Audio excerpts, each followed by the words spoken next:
Vous devez passer des moments réguliers et de qualité avec Dieu. Combien de vous peuvent dire que le diable lutte contre eux à propos de passer des moments avec Dieu plus que toute autre chose? Restez avec nous dans Jouissez de votre vie.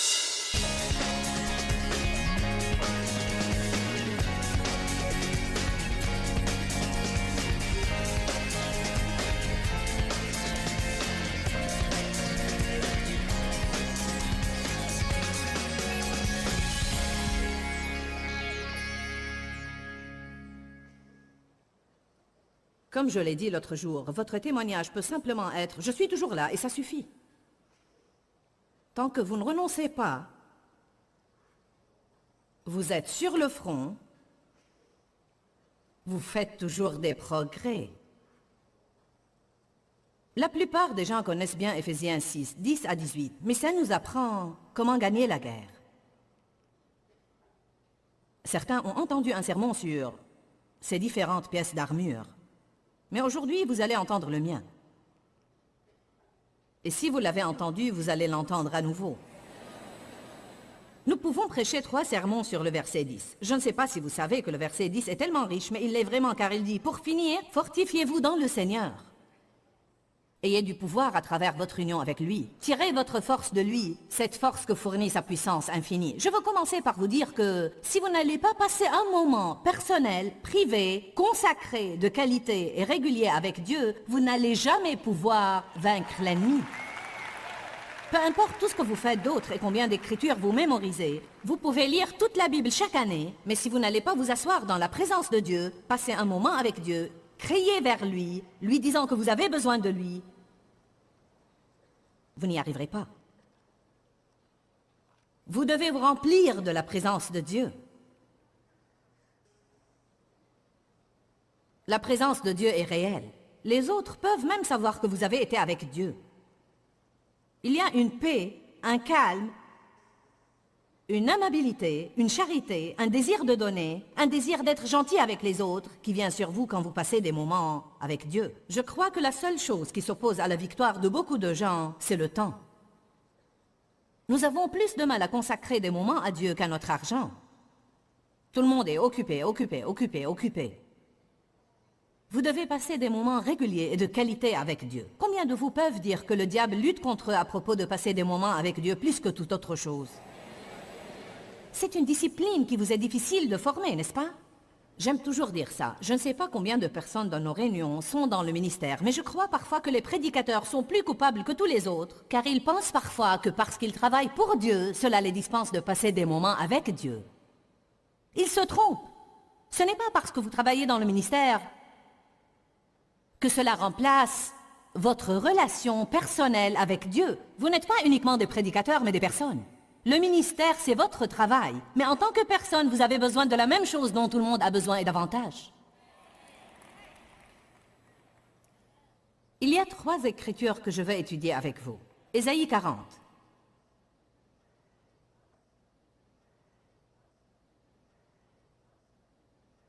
Si vous pouvez demander à Dieu de vous aider à vous discipliner pour rentrer chez vous d'ici et commencer à passer un temps régulier et de qualité avec Dieu tous les jours, il n'y a pas de règle et si vous ne le faites pas un jour, ce n'est pas la fin du monde. Mes amis, je vous le dis, vous ne devez pas en fait manquer un seul jour à moins de n'avoir absolument pas le choix. Car lorsque vous manquez un jour, vous manquerez un autre jour puis un autre jour. Si vous ne le faites pas quand vous auriez dû le faire, prenez un temps d'une autre activité qui vous est importante et consacrez ce temps à Dieu. Car quand vous faites cela, vous l'honorez. Vous témoignez de votre respect à Dieu. Qu'est-ce que vous dites quand vous passez un moment avec Dieu? Dieu, je ne peux pas y arriver sans toi. Je suis une personne désespérée. Si je ne t'ai pas dans ma vie, je m'effondrerai. J'ai besoin de toi, Dieu, et je viens passer ce moment avec toi, car je sais que sans ta grâce, je ne serai pas capable d'y arriver. J'essaie de vous apprendre aujourd'hui comment gagner la guerre. Ésaïe 40, 31. Ceux qui espèrent dans le Seigneur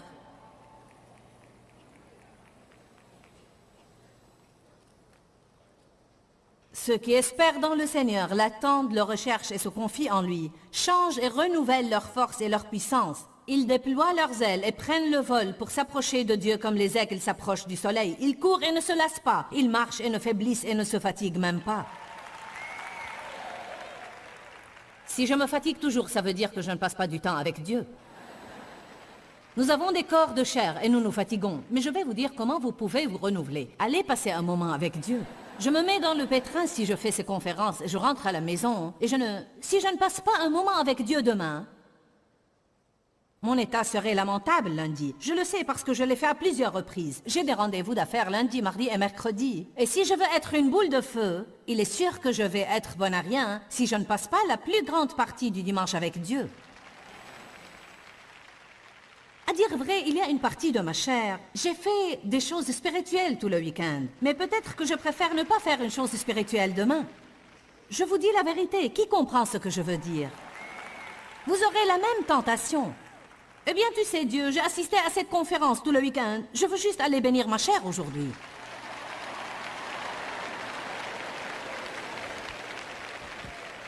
Parfois, je pense, je ne veux pas prier davantage, je veux aller faire des courses.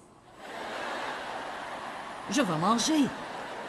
Je ne sais pas pourquoi, mais parfois, notre famille, en rentrant à la maison, désire un dessert ou veut quelque chose pour satisfaire la chair, parce qu'elle a en fait travaillé tout le week-end.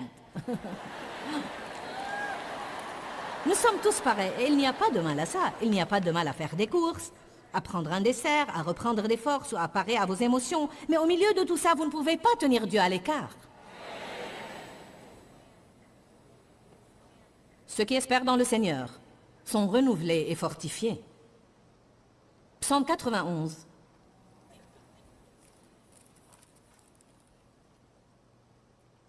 Verset 1. Celui qui demeure sous l'abri du Très-Haut restera stable et repose à l'ombre du Tout-Puissant, dont la force ne peut être attaquée par aucun ennemi. Le diable ne peut pas vous vaincre si vous passez des moments avec Dieu. Il rôde autour de vous et la présence de Dieu le fait reculer. La vertu qui émane de vous, l'onction qui est sur vous, ces moments que vous passez avec Dieu vous rendent dangereux au diable. Le temps que vous avez réservé pour passer avec Dieu ce week-end va vous rendre plus dangereux au diable. Il perd du terrain pendant que vous êtes assis là. Vous savez quoi? Le diable perd du terrain pendant que vous êtes là aujourd'hui. Vous rendez-vous compte que quand les disciples passaient des moments avec Jésus puis sortaient parmi la foule, on leur disait « Nous percevons que vous étiez avec Jésus ». Comme ça, je veux qu'il en soit de moi. Je veux que les gens sachent que j'ai quelque chose de différent. Même s'ils sont matérialistes et ne savent pas ce que c'est, je veux qu'ils le sachent. Mon Dieu, elle a quelque chose de différent. Je ne sais pas ce que c'est. Il y a quelque chose, une paix, un calme, un éclat, une joie. Il y a quelque chose de différent. Que croyez-vous qu'il arriverait au monde si tous les chrétiens avaient ce genre de présence et ce genre d'onction? En peu de temps, tout le monde voudrait avoir ce que nous avons. Le problème, c'est que beaucoup de fois, nous ne sommes pas différents d'eux, sauf que nous avons un poisson sur notre voiture, un badge de Jésus, et nous prenons nos baladeurs au travail.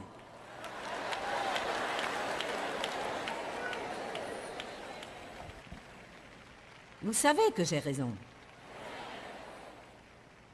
Celui qui demeure sous l'abri, aucun ennemi ne peut l'attaquer. Puis Psaume 27, je crois que c'est mon préféré entre les trois. Fortifiez-vous à travers votre union avec lui. C'est la première écriture dans Éphésiens 6 qui se rapporte à la guerre spirituelle. Avant même d'arriver aux pièces de l'armure, vous devez dire « Je dois passer un moment avec Dieu, sinon rien ne va marcher ». Les gens qui ont appris à le faire peuvent se mettre là et dire « Amen, Amen ». Tu as raison, Sœur Joyce. Beaucoup d'entre vous sont convaincus, car ils savent que c'est une chose qu'ils doivent faire et ils ne la font pas. Donc je veille à ce que Dieu se serve de moi pour vous pousser à vous rendre compte que c'est la chose dont vous avez le plus besoin.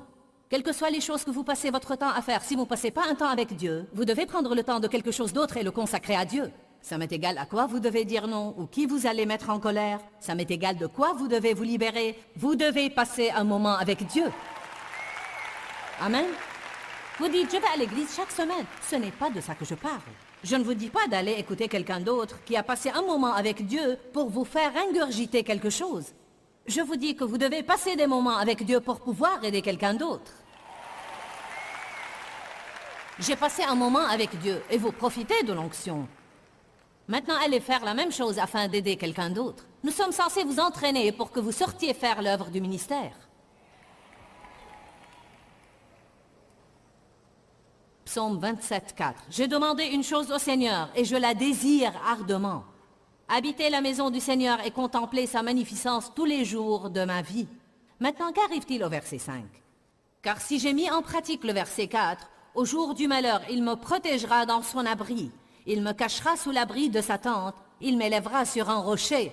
Et déjà ma tête s'élève sur mes ennemis.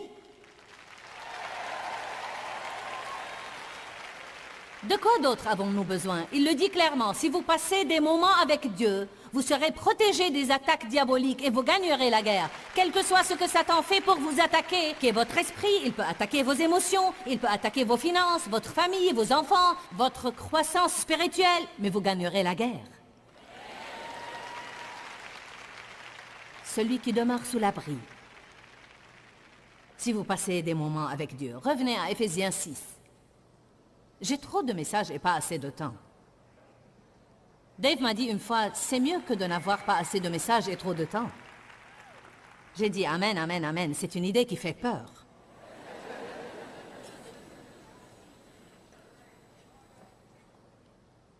Si nous allons lire Éphésiens 6 en entier, nous allons commencer par le verset 11. Il dit, revêtez l'armure de Dieu. Verset 12, nous ne luttons pas contre la chair et le sang, mais contre les esprits diaboliques. Le verset 13 dit à nouveau, prenez l'armure de Dieu, afin de pouvoir résister, et quoi? Tenir ferme dans le méchant jour du danger. Et ayant tout mis en œuvre, ensuite, qu'êtes-vous censé faire? Tenir ferme dans votre place. Le verset 14 dit, tenez donc ferme. Tenez bon, dit la Bible amplifiée. Peut-être ce n'est pas le moment où vous pouvez faire des progrès rapides, mais ne vous laissez pas prendre le terrain que vous avez gagné. Tenez bon. Cramponnez-vous à ce que vous avez appris et continuez à faire, écoutez-moi, continuez à faire ce que vous savez faire. Ceci est un point crucial dans ce message, car beaucoup de gens, quand surviennent les problèmes, arrêtent de faire ce qu'ils savent être bien à faire et ils passent tout leur temps à lutter contre le diable. Si vous êtes engagé à être placeur à l'église et que vous avez une épreuve dans votre vie, n'arrêtez pas de placer pour vous apitoyer sur votre sort à cause de votre épreuve. Allez à l'église et honorez votre engagement, car faire ce que vous vous êtes engagé à faire quand vous avez des problèmes personnels est doublement puissant.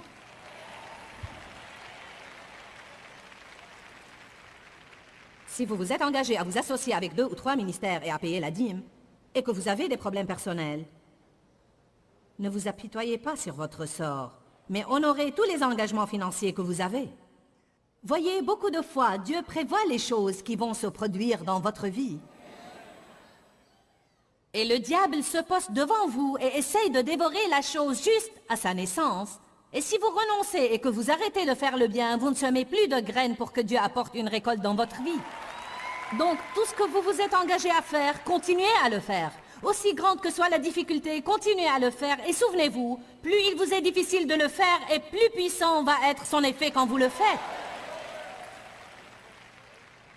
Pour moi, c'est un message tellement important que j'enseigne aux gens, et j'aime l'enseigner tout le temps, et je vais vous le dire. Vous devez choisir de faire la bonne chose bien avant que la bonne chose ne se produise dans votre vie. Un des moments les plus puissants de votre vie, c'est quand vous faites le bien quand ça va mal. Allez, dites, je dois faire le bien quand ça va mal.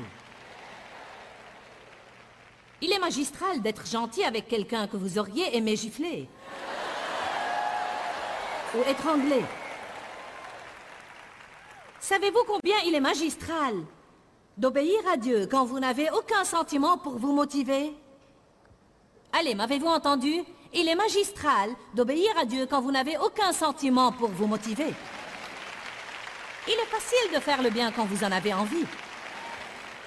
Vous n'avez pas besoin d'être sauvé pour le faire.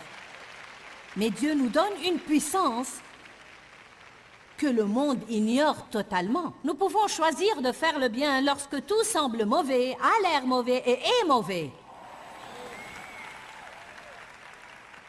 Parce que Jésus l'a fait. C'est là que vous faites vraiment des progrès. Quand vous faites ça, parfois vous avez à le faire à plusieurs reprises. La Bible commence à parler de ces différentes pièces d'armure. Éphésiens 6, 14 dit « Tenez donc ferme, à la taille, la vérité pour ceinture. Quelle est la ceinture de la vérité? C'est la parole de Dieu. Quand vous avez des problèmes, cramponnez-vous à la parole comme jamais auparavant, car Satan va essayer de vous dire « ce truc ne marche pas ». La Bible dit que si vous donnez, vous recevrez. Et regarde-toi, tu baisses, tu ne montes pas. Tu as commencé à donner davantage et maintenant tu as donné davantage. Tu as perdu ton travail. Ta voiture est tombée en panne. Depuis que tu donnes davantage, quelque chose va de mal en pire.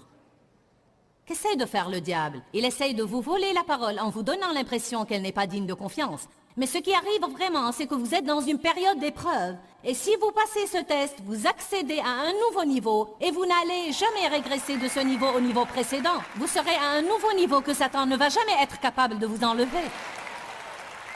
Vous restez à ce niveau pour quelque temps, puis Dieu va vous rappeler. Et vous allez traverser la même chose à nouveau. Vous serez testé à nouveau et entendrez les mêmes mensonges à nouveau. Si vous passez ce test, vous serez à ce niveau pour quelque temps. De gloire en gloire en gloire. Merci. Lorsque Jésus était attaqué dans le désert, qu'a-t-il dit à plusieurs reprises? Chaque fois que le diable ouvrait sa hideuse bouche, Jésus disait une seule chose, il est écrit, et lui citait une écriture. C'est une partie tellement puissante de la Bible.